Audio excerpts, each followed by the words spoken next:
नमस्कार मंडळी, मी अन्वी अमृतळे पुन्हा एकदा अन्वीज किचन मध्ये तुम्हा सर्वांचे खूप खूप मनापासून स्वागत आहे। तर आज आपण बनवणार आहोत सुक्या बोंबीलचा रस्सा।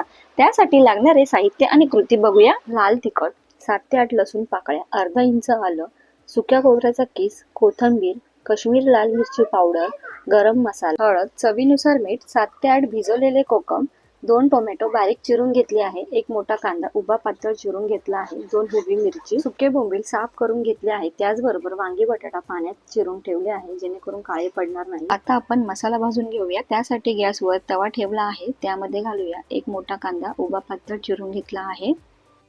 कांदा आपल्याला गोल्डन ब्राऊन रंग येईपर्यंत भाजून घ्यायचा आहे।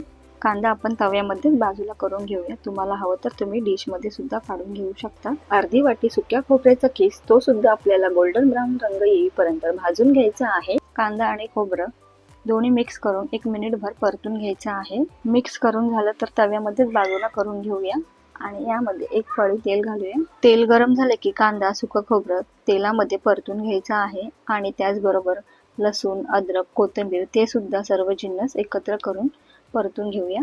मसाला एका प्लेट मध्ये काढून घेऊया आणि थंड झाले की याचं वाटण तयार करून घेऊया। त्यानंतर यामध्ये ऍड केली आहे 2 हिरवी मिरची आणि लागेल तसं पाणी घालून बारीक वाटण तयार करून घ्यायचं आहे। त्यानंतर बोंबील आपल्याला 1 ते 2 पाण्याने स्वच्छ धुवून घ्यायचे आहेत जेणेकरून याच्यावरची सगळी माती निघून जाईल आणि खाताना सुद्धा कचकच लागणार नाही। बोंबील स्वच्छ धुवून झाले आहेत, एका प्लेट मध्ये काढून घेऊया आणि हे बोंबील आपल्याला तेलामध्ये फ्राय करून घ्यायचे आहेत। त्यासाठी गॅसवर कढई ठेवली आहे, 2 पळी तेल घेऊया। तेल गरम झाले की यामध्ये आपल्याला बोंबील खरपूस भाजून घ्यायचे आहेत। अशा प्रकारे बोंबील तेलामध्ये फ्राय करून घेतली की भाजीला खूप छान चव येते। बोंबील सुद्धा गोल्डन ब्राऊन रंग येईपर्यंत छान असे भाजून घेतले आहेत। तर एका प्लेट मध्ये काढून घेऊया।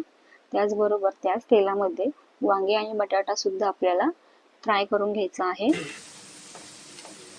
त्याचबरोबर वांगी बटाटे सुद्धा आपल्याला अशाच प्रकारे गोल्डन ब्राऊन रंग येईपर्यंत फ्राय करून घ्यायचे आहेत। बटाटा आणि वांगी सुद्धा तेलामध्ये छान फ्राय करून घेतले आहे, ते सुद्धा आपण प्लेट मध्ये काढून घेऊया। याच तेलामध्ये 1 चमचा लाल तिखट घातला आहे, ते सुद्धा 1 मिनिट भर परतून घेऊया। तुम्हाला हवं तर तुम्ही अजून तेल ऍड करू शकतात। त्याचबरोबर यामध्ये ऍड करूया बारीक केलेलं वाटण, हे सुद्धा आपल्याला छान मिक्स करून घ्यायचं आहे। त्यानंतर यामध्ये ऍड करूया काश्मीरी लाल मिरची पावडर, गरम मसाला, हळद, चवीनुसार मीठ, हे सर्व मसाले आपल्याला मिक्स करून घ्यायचे आहेत। गॅसची फ्लेम आपल्याला मध्यमच ठेवायची आहे। त्याचबरोबर यामध्ये ऍड करूया 2 टोमॅटो मी बारीक चिरून घेतले आहेत, ते सुद्धा आपल्याला या मसाल्यामध्ये एकजीव होईपर्यंत परतून घ्यायचे आहेत। यामध्ये घालूया थोडं पाणी। ज्या भांड्यात आपण वाटण करून घेतलं होतं त्याच भांड्यामध्ये थोडं पाणी घालून या सर्व मसाल्यामध्ये मिक्स करून घ्यायचं आहे। साधारण आपल्याला 2 ते 3 मिनिटं रंग चेंज होईपर्यंत मसाला परतून घ्यायचा आहे। तर तुम्ही पाहू शकतात मसाला सुद्धा छान परतला गेला आहे। आता यामध्ये ऍड करूया वांगी बटाटा बोंबील आणि पुन्हा एकदा या मसाल्यामध्ये हे सर्व जिन्नस मिक्स करून घ्यायचं आहे। तुम्हाला भाजी किती पातळ आणि घट्ट हवी आहे त्यानुसार तुम्ही पाणी ऍड करा। त्यानंतर यामध्ये ऍड करूया भिजवलेले कोकम आणि पुन्हा एकदा मिक्स करून घेऊया। त्यानंतर कढईवरती झाकण ठेवून 7 ते 8 मिनिटं रस्सा आपल्याला शिजवून घ्यायचा आहे। 7 ते 8 मिनिटांनंतर झाकण काढून बघूया तर तुम्ही पाहू शकता रस्सा छान दाटसर झाला आहे आणि सुगंध सुद्धा खूप छान येतो। तर खाण्यासाठी तयार आहे मस्त झणझणीत बोंबील रस्सा।